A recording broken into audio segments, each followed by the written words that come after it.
Look, in Vedic astrology, not all exalted planets are necessarily good, and not all debilitated planets are necessarily bad.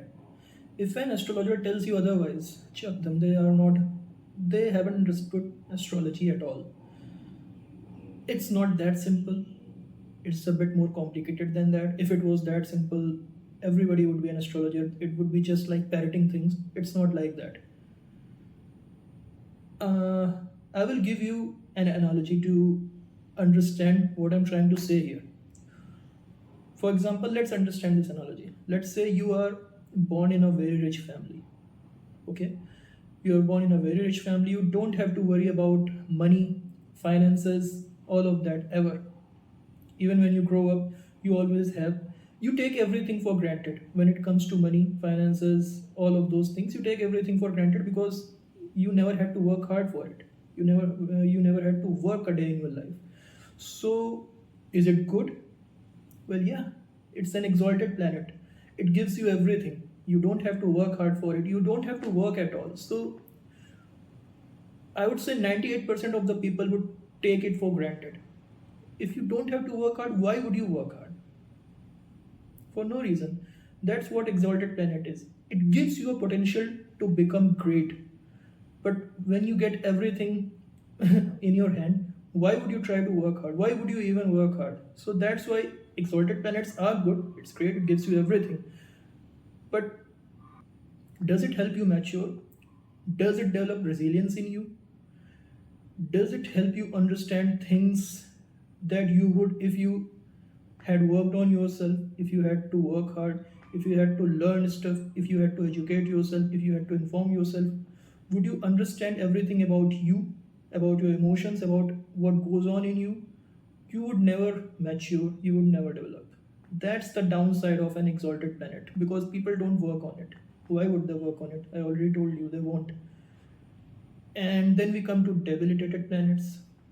You can understand dead planets in a way. Let's say you are being thrown into a foreign country. You don't know the language, you don't know the people, you don't know anyone. What will you do? You will struggle. You don't have any money, you don't know the language, you can't talk to people. So you are going to struggle there because you are in a foreign territory. For example, Mars in Cancer, it's a foreign territory for Mars. Cancer is an emotional house. Mars is the Senapati, is the warrior planet. So it's going to struggle in there. But then what happens? You have to be there, right?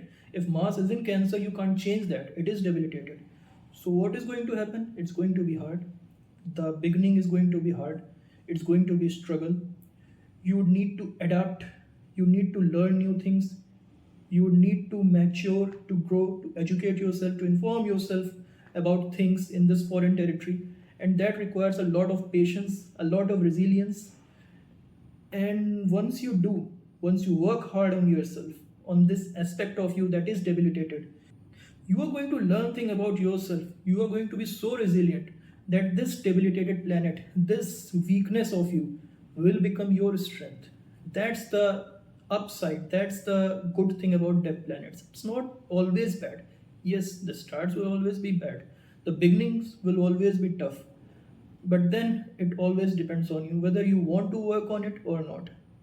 It won't be easy. It will be very, very tough. There's no doubt about that. But again, it all depends on you. You don't have a choice. Either you can sit back, cry about it, worry about it, and that happens too. I understand that. But at some point of time, you need to work on it because that's your only option. And when you do, when this planet, when you in this analogy, when you in foreign country, when you adapt yourself, when you understand the language, start understanding the language, when you find friends, colleagues, you even this foreign country becomes your home. You start living there, you start showing your own nature, your own characteristic more frequently in a better way than you would have done when you first arrived there.